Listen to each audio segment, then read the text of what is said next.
ನಮಸ್ಕಾರ, ನೀವು ನೋಡ್ತಾ ಇದ್ದೀರಾ ಏನ್ ಸಮಾಚಾರ. ನಾನು ಸಬಾ ಹಕೀಂ. ಪ್ರಮುಖ ಸುದ್ದಿಗಳನ್ನ ನೋಡೋಣ. ಮೊದಲಿಗೆ ಹೆಡ್ಲೈನ್ಸ್.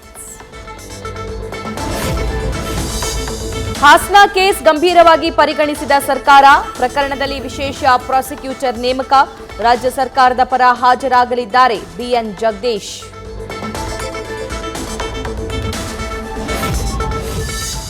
ವಿಡಿಯೋ ಲೀಕ್ ಆಗಿದ್ದು ಎಲ್ಲಿಂದ, ಲೀಕ್ ಮಾಡಿದ್ದು ಯಾರು? ಮಹಿಳೆಯರ ಮುಖ ಕಾಣಿಸ್ತಾ ಇದ್ದು ಇದನ್ನ ತಡೆಯೋದು ಹೇಗೆ? ಎಸ್ಐಟಿಗೆ ಪತ್ರ ಬರೆದ ಮಹಿಳಾ ಆಯೋಗ.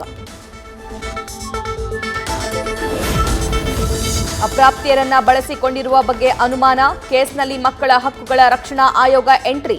ಅಪ್ರಾಪ್ತ ಹೆಣ್ಣು ಮಕ್ಕಳ ಬಳಕೆ ಪತ್ತೆಯಾದರೆ ವರದಿ ನೀಡುವಂತೆ ಮನವಿ.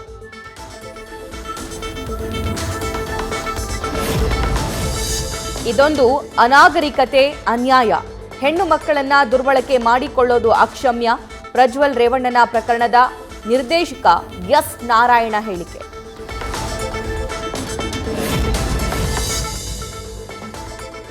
ನಮ್ಮ ರಾಜ್ಯದಲ್ಲಿ ಕಾನೂನು ಸುವ್ಯವಸ್ಥೆ ಸರಿಯಾಗಿದೆ. ಪ್ರಜ್ವಲ್ ಪ್ರಕರಣದಲ್ಲಿ ಅಮಿತ್ ಶಾ ಹೇಳಿಕೆಗೆ ರೆಡ್ಡಿ ತಿರುಗೇಟು.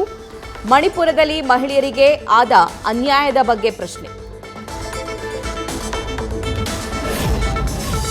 ಡಿಕೆಶಿ ಫೋಟೋ ಮಾರ್ಫಿಂಗ್ ಆರೋಪ, ಕೆಪಿಸಿಸಿ ಕಾನೂನು ಘಟಕದಿಂದ ಹೈಗ್ರೌಂಡ್ಸ್ ಠಾಣೆಯಲ್ಲಿ ದೂರು. ಸಂತೋಷ್, ರಾಜೇಶ್, ಕೇಸರಿ ಸಾಮ್ರಾಟ್ ಎಂಬುವರ ವಿರುದ್ಧ ಎಫ್ಐಆರ್. ಪ್ರಜ್ವಲ್ ಪ್ರಕರಣವನ್ನ ಹಿಡಿದು ಎಳೆತಡ್ತಾ ಇರುವ ಕಾಂಗ್ರೆಸ್, ಇದೇ ಹೊತ್ತಲ್ಲಿ ರಾಜ್ಯಕ್ಕೆ ಎಂಟ್ರಿ ಕೊಟ್ಟಿದ್ದಾರೆ ಅಮಿತ್ ಶಾ. ನೇಹಾ ನಿವಾಸಕ್ಕೆ ಭೇಟಿ ನೀಡಿ ಅಮಿತ್ ಶಾ ಕೌಂಟರ್ ಸಾಧ್ಯತೆ. ಮಧ್ಯಾಹ್ನ ಹುಬ್ಬಳ್ಳಿಗೆ ಬಿಜೆಪಿ ಚುನಾವಣಾ ಚಾಣಕ್ಯ ಆಗಮನ. ರಾಣೆಬೆನ್ನೂರಲ್ಲಿ ಬೊಮ್ಮಾಯಿ ಪರ ಅಮಿತ್ ಶಾ ಪ್ರಚಾರ. ಹುಬ್ಬಳ್ಳಿಯಲ್ಲಿ ಪ್ರಹ್ಲಾದ್ ಜೋಶಿ ಪರ ಮತಬೇಟೆ.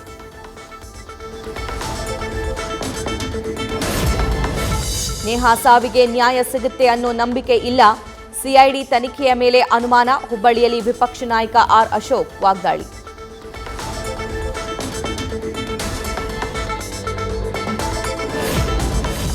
ಸಿಎಂ ಎದುರೇ ಕೊಪ್ಪಳ ಕ್ಷೇತ್ರದಲ್ಲಿ ಭುಗಿಲೆದ್ದ ಭಿನ್ನಮತ. ಅನ್ಸಾರಿ, ಎಚ್ಆರ್ ಶ್ರೀನಾಥ್ ಮಧ್ಯೆ ಟಾಕ್ ವಾರ್. ಸೋಲಿಗೆ ಪಟ್ಟ ಕಟ್ಟಿದ ಮಾಜಿ ಸಚಿವನ ವಿರುದ್ಧ ಶ್ರೀನಾಥ್ ಕಿಡಿ.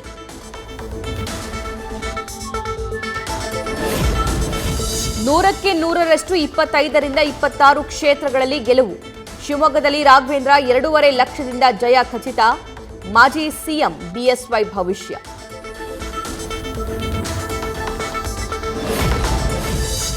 ಬಳ್ಳಾರಿಯಲ್ಲಿ ಕಾಂಗ್ರೆಸ್ ಅಭ್ಯರ್ಥಿ ತುಕಾರಾಂ ಸಂಚಲನ.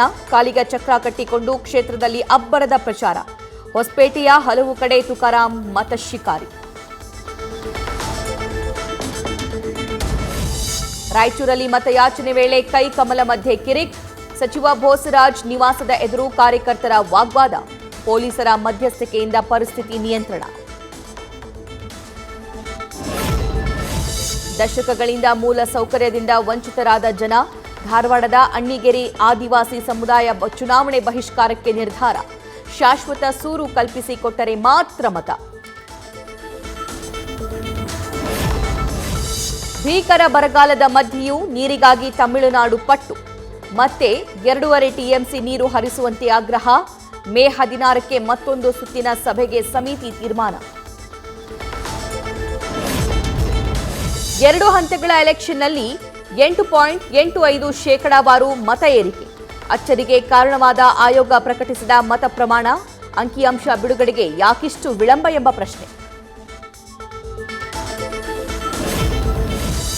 ದೇಶದ ಎಲ್ಲೆಡೆ ತಾಪಮಾನ ಕಾರಣಕ್ಕೆ ಶಾಲೆಗೆ ಬರಲು ಹಿಂದೇಟು. ಮಕ್ಕಳನ್ನ ಸೆಳೆಯಲು ವಿಭಿನ್ನ ಪ್ರಯತ್ನ ಮಾಡಿದ ಶಿಕ್ಷಕರು. ಕನೌಜ್ನ ಮಹಾಸೌನ್ಪುರ ಗ್ರಾಮದ ಶಾಲೆಯಾಯಿತು ಈಜುಕೊಳ. ನ್ಯೂಸ್ ಫಸ್ಟ್, ನಿರ್ಭೀತಿಯಿಂದ ನಿಮ್ಮ ಪರವಾಗಿ.